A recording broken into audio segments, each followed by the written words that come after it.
ضرور ہے کہ جو ضرور ہے زبان میٹھی ہونی چاہیے، لیکن کل اخلاق یہ نہیں۔ بہت سارے لوگ ایسے ہیں جو اٹھ کے ملتے ہیں، ماتھا بھی چومتے ہیں، پیار بھی کرتے ہیں، قریب بھی بٹھاتے ہیں، جی آیا بھی کہتے ہیں، لیکن جب بندہ اٹھ کے جاتا ہے تو پیچھے بری باتیں بھی کرتے ہیں، تو وہ اخلاق والے نہیں ہیں، وہ تو دو منہوں والے ہیں۔ ایسے شخص کو تو نبی پاک نے لعنت ہی فرمایا ہے۔ تو اخلاق کا مطلب لوگوں نے میٹھا بولنا لے لیا ہے، صرف گفتگو کے اندر اپنی گفتگو میں بناؤ سنگار کر لینا، لفظوں کو تھوڑا مرکب مسجع کر لینا، اپنی بات میں مٹھاس پیدا کر لینا، اپنے آپ کو تھوڑا سا منور کر لینا باتوں کی حد تک، یہ اخلاق نہیں۔ ضرور سمجھیے گا، اس پہلو کو ضرور غور کیجیے گا۔ ہم نے اپنے آپ کو پرکھنا ہے حضور کے اخلاق اسنا کی روشنی میں۔ میرے بھائی، ایک آدمی اپنی گفتگو بڑی میٹھی ہے، جی کر کے بولتا ہے، لیکن اس کے سینے میں نفرت بھری ہوئی ہے، اس کے پیچھے تکبر بھرا ہوا ہے۔ جب آدمی اٹھ کے جاتا ہے تو کہتا ہے کیسا میں نے شیشے میں اتارا، تو یہ اخلاق والا ہے یا نفاق والا ہے؟ تو اس نے اخلاق کا مظاہرہ نہیں کیا، نفاق کا مظاہرہ کیا۔ اخلاق یہ ہے کہ تیرا ظاہر اور باطن ایک ہو، اخلاق یہ ہے کہ تیرے اندر خیر خواہی پائی جائے، اخلاق یہ ہے کہ تیرے اندر عاجزی پائی جائے، اخلاق یہ ہے کہ تیرے اندر تواضع پائی جائے، اخلاق یہ ہے کہ تیرے اندر بڑے کی عزت اور چھوٹے کی شفقت پائی جائے، اخلاق یہ ہے کہ تیرا بھروسہ دنیا پہ نہ ہو، تیری توجہ اپنے رب کی جانب ہو، اخلاق یہ ہے کہ تو نظریات کے لحاظ سے ایک خوددار آدمی ہو، اخلاق یہ ہے کہ تو قول کا سچا، وعدے کا پکا اور اپنے کردار کا پختہ انسان ہو، قول یہ ہے کہ تو امانت دار ہو۔ کسی نے حضرت علی سے کہا تھا کسی امانت دار کی بات سناؤ، تو کہنے لگے سناتا ہوں فاروق اعظم کی بات۔ کہا کیسے؟ فرمانے لگے میں عمر سے ملنے گیا، یہ اخلاق ہے، سارا کچھ کھا کے لوگ ہضم کر کے ڈکار بھی نہیں لیتے، اور جاتی دفعہ کہتے ہیں میں نے تو ملک کو بڑا کچھ دیا ہے، لیکن اس کے لیے تمہیں ٹٹولنا پڑے گا، کھودنا پڑے گا، کریدنا پڑے گا، پھر پتہ چلے گا کہ میں ملت کو کیا دے کے جا رہا ہوں۔ حضرت علی شیر خدا فرماتے ہیں میں عمر سے ملنے گیا، فاروق اعظم سے، جب میں یہ ان کے اخلاق کی بات بتا رہا ہوں، کہتے جب میں ان کے پاس گیا تو دیا جل رہا تھا، اندر داخل ہوتے ہی سلام دیا تو حال چال پوچھنے کی بجائے عمر پوچھنے لگے کہ علی کوئی سرکاری کام آئے ہو، دینی کام آئے ہو یا ذاتی کام آئے ہو؟ تو حضرت علی رضی اللہ تعالیٰ عنہ فرماتے ہیں میں نے کہا کہ میں تو ذاتی کام سے آیا ہوں۔ تو کہتے ہیں عمر جلدی سے اٹھے اور دیا انہوں نے گل کر دیا، چراغ بجھا دیا۔ تو کہتے ہیں میں نے کہا کہ عمر چراغ کیوں بجھایا ہے؟ تو عمر فاروق رضی اللہ تعالیٰ عنہ فرمانے لگے میں سرکاری دستاویزات لکھ رہا تھا، تو یہ سرکار کا دیا جل رہا تھا اتنی دیر تک، اب ہم ذاتی بات کرنے لگے ہیں، مجھے ڈر لگتا ہے اگر چند قطرے تیل ذاتیات کے لیے استعمال ہو گیا تو رب کی بارگاہ میں کیا جواب دینا۔ یہ اخلاقی قدریں ہیں، اخلاقی قدریں، جس قوم کے اندر اخلاقی قدریں بحال رہتی ہیں وہ قوم زندہ رہتی ہے۔ حضرت فاروق اعظم رضی اللہ تعالیٰ عنہ نے محل کوئی نہیں بنایا، پارلیمنٹ کوئی نہیں تھی، سینٹ کا اجلاس کہیں بھی نہیں ہوتا۔ حضرت فاروق اعظم رضی اللہ تعالیٰ عنہ نے نہ کوئی صدر ہاؤس بنایا، نہ وزیر اعظم ہاؤس بنایا، نہ حضرت فاروق اعظم نے کوئی پارٹی بنائی، نہ کسی کے صدر بنے، نہ کسی جمعیت کی صدارت کی، بس اخلاقی قدریں انہوں نے بحال رکھی۔ ابو بکر صدیق ہو، فاروق اعظم ہو، عمر فاروق ہو، حضرت عثمان غنی ہو یا مولا علی ہو، ان کے اخلاق اور کردار زندہ ہیں تو یہ لوگ قیامت کے بعد بھی زندہ ہیں۔ اخلاقی قدریں جس قوم کی زندہ رہے، جو اخلاقی طور پہ مر جائے اخلاقی طور پر۔ دیکھیں نا حضرت فاروق اعظم رضی اللہ تعالیٰ عنہ مال غنیمت، حضرت عثمان کہتے ہیں میں چھت پہ کھڑا تھا تو ایک آدمی کو دیکھا، دوپہر کا وقت ہے اور سخت شدت کی دھوپ چمک رہی ہے، ننگے پاؤں ایک بوڑھے کو دیکھا، اونٹ ہانکتا ہوا آ رہا ہے۔ میرے دل میں خیال آیا اس بوڑھے کو مشورہ دیتا ہوں کہ جناب آپ چھوڑ دیں، یہ آپ اس عمر میں کس چکر میں لگے ہوئے، دنیا سو رہی ہے آپ بھی سو جائیں۔ کہتے میرے دل میں خیال آیا کتنا حریص بوڑھا ہے، معاذ اللہ۔ فرماتے جب وہ میرے قریب آئے، میں چھت پہ دیکھ رہا تھا تو میری تو آنسو ہی نکل گئے، یہ کوئی حریص بوڑھا نہیں ہے، تو عمر فاروق ہے، یہ تو حضرت عمر فاروق رضی اللہ تعالیٰ عنہ۔ میں نیچے اترا، میں نے کہا حضور کیا کر رہے ہیں، گرمی کا موسم ہے؟ کہنے لگے یہ مال غنیمت کے اونٹ بھاگ گئے تھے تو سنبھالتا پھرتا ہوں۔ کہ حضور کسی غلام کو کہہ دیتے، فرمانے لگے حکومت میری ہے تو ذمہ داری بھی میری ہے، حکومت میری ہے تو ڈیوٹی بھی۔ اخلاقی قدریں جب کسی قوم کی اخلاقی قدریں، قاضی شریح رحمۃ اللہ تعالی علیہ، حضرت علی شیر خدا کے قاضی تھے، حضرت مولا علی شیر خدا رضی اللہ تعالیٰ عنہ نے متعین کیا تھا، وہ آئے حضرت علی کے پاس قاضی صاحب اور آ کے کہنے لگے حضور میرا استعفیٰ قبول کر لیں، میں چیف جسٹس نہیں بن سکتا، میں امور نہیں چلا سکتا عدالت کے۔ تو حضرت علی نے فرمایا قاضی صاحب کیا ہوا؟ کہنے لگے 2 پارٹیوں کا مقدمہ میرے پاس تھا، تو کل ایک پارٹی 10 کلو کھجوریں لے کے آ گئی ہے میرے پاس۔ تو حضرت علی فرمانے لگے آپ نے قبول کر لی ہیں؟ کہنے لگے ضرورت تھی میں قبول کر لیتا، میں نے ان سے کہا ہے خبردار تم نے سوچا کیسے، جھڑک دیا ہے، قبول نہیں کی، تو کہا پھر آپ استعفیٰ کیوں دے رہے؟ تو یہ امت مسلمہ کی اخلاقی قدریں ہیں، یہ امت مسلمہ کا رنگ ہے، اپنی ملت پر قیاس اقوام مغرب سے نہ کر، خاص ہے ترکیب میں قوم رسول ہاشمی، یہ قدریں ہیں ملت اسلامیہ کی۔ قاضی صاحب کہنے لگے حضور ان لوگوں نے میرے بارے میں سوچ لیا ہے کہ میں رشوت لے سکتا ہوں، وہ سوچ لیا ہے کہ میں پیسے پکڑ لوں گا، 10 کلو کھجوریں لے آئے۔ تو جس کے بارے میں قوم سوچ لینا کہ رشوت لے سکتا ہے، سوچ بھی لے، وہ بندہ قاضی بننے کے قابل ہے، وہ قاضی بننے کے قابل نہیں ہوتا۔ لہذا انہوں نے چونکہ سوچ لیا ہے، لہذا آپ میں اپنے خلاف کو اتنا بلند نہیں جانتا کہ میں کرسی عدالت پر بیٹھ کر مقدمے کروں۔ جاگے اور سوچے اس پہلو پر غور کریں، کٹتی ہوئی قدریں، کٹتی ہوئی اور ٹوٹ کر نکل گیا سارا اخلاق، حکمران سے لے کر پی ایم تک۔ اس ملت کا رونا یہ نہیں کہ یہاں صدر کرپٹ آیا ہے، وزیر اعظم غلط آیا ہے، وفاقی وزراء برے آئے، اس قوم کا رونا یہ ہے کہ ریڈی والے کے پاس پھل لینے جاؤ تو سامنے بھلے بھلے لگا لیتا ہے اور پیچھے والی سائڈ میں وہ چھپا کے برے پھل لگا لیتا ہے۔ اس قوم کا رٹا یہ نہیں ہے کہ اس قوم کے اندر جو ہے وہ جو لوگ بیوروکریٹ تھے، دولت مند تھے، انہوں نے لوٹا ہے۔ یہاں تو حال یہ ہے کہ اسکول کے اندر جو پڑھانے والے اساتذہ اور علاج کرنے والے ڈاکٹر ہیں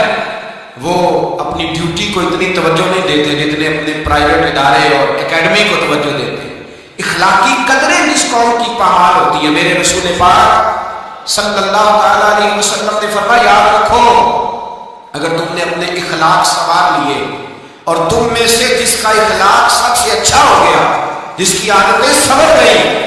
حضور فرماتے ہیں رب اسے دن کو روزہ رکھنے والے اور رات کو تہجد پڑھنے والے سے زیادہ اچھا اجر عطا فرمائے گا۔ جس نے اپنے اخلاق کو بول کے بتائیے، جس نے اپنے اخلاق کو اچھا کرنا، اپنی عادتوں کو سنوارنے کا، اور فرمایا مکارم الاخلاق، فرمایا میں تمہارے اخلاق سنوارنے آیا، میں تمہاری عادتیں نکھارنے آیا۔ میرے رسول پاک علیہ السلام نے اخلاقی قدریں، معیار بلند کیا اخلاقی قدروں کا معیار۔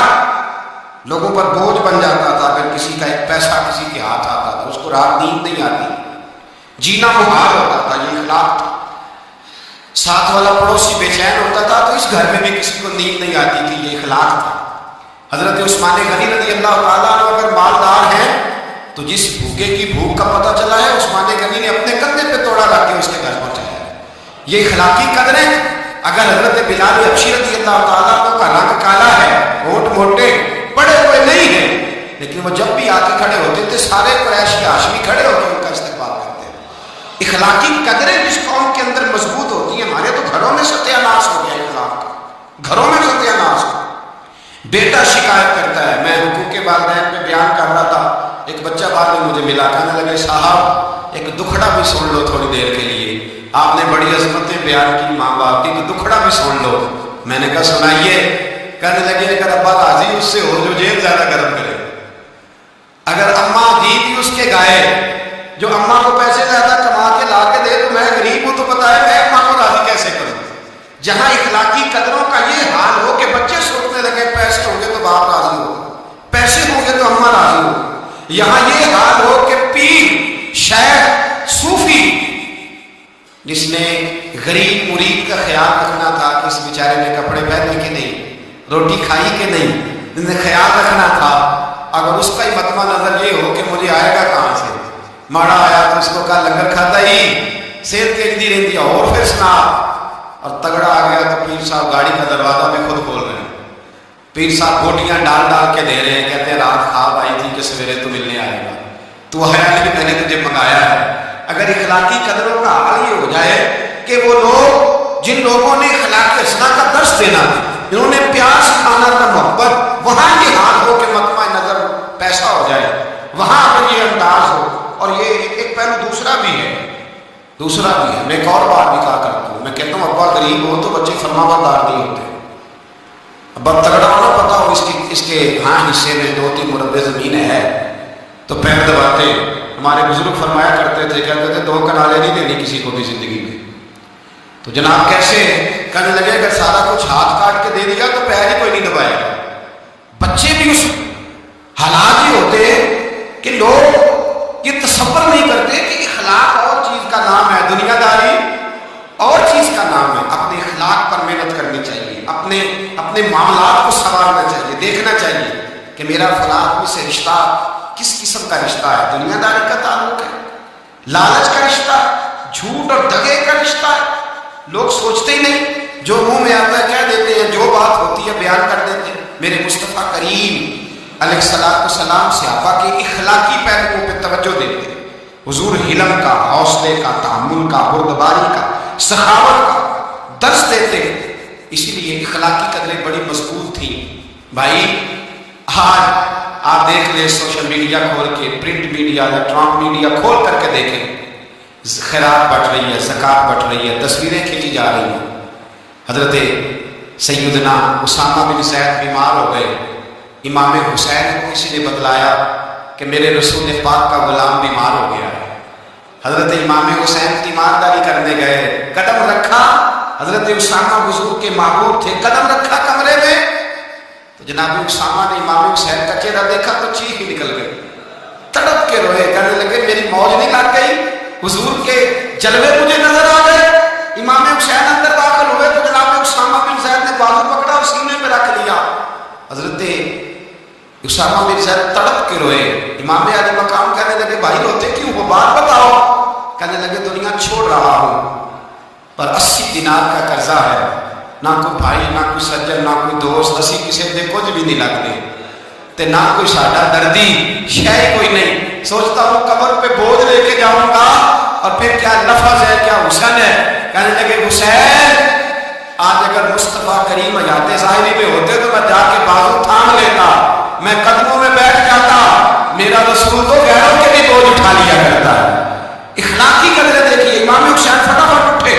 بیٹا بھی ساتھ تھا، غلام بھی ساتھ تھے، سب کچھ ہو سکتا تھا۔ امام حسین اٹھے، گھر گئے، اپنی چادر میں 80 دینار ڈالے، چھپائے اور لے کے آئے،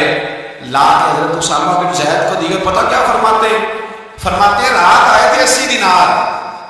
میں کہہ رہا تھا مجھے تو ضرورت نہیں، پتہ نہیں رب کریم نے کس کا نصیب میرے گھر بھیج دیا ہے، مجھے تو حاجت نہیں تھی، یہ تو تیرے پیسے تھے جو میرے گھر تھے، تو میرے رب نے ڈیوٹی لگائی کہ جاؤ اسے دے کے آؤ۔ جس قوم کے اندر اخلاقی قدریں بیدار ہوتی، جس قوم کے اندر اخلاقی قدریں بیدار ہوتی، اس قوم کا انداز بدل جاتا ہے، اس کے رویے تبدیل ہو جاتے ہیں۔ میرے رسول پاک صلی اللہ علیہ وسلم نے فرمایا اگر اللہ اخلاق کو صورت دیتا تو سب سے اچھی صورت اللہ اخلاق کو عطا فرماتا۔ سارا دن کنگا کیا، سارا دن شیشے پہ کھڑے رہے، سارا دن آئینہ دیکھا، اور بھائی ذرا گردن چکا کے دل بھی دیکھ لیتا،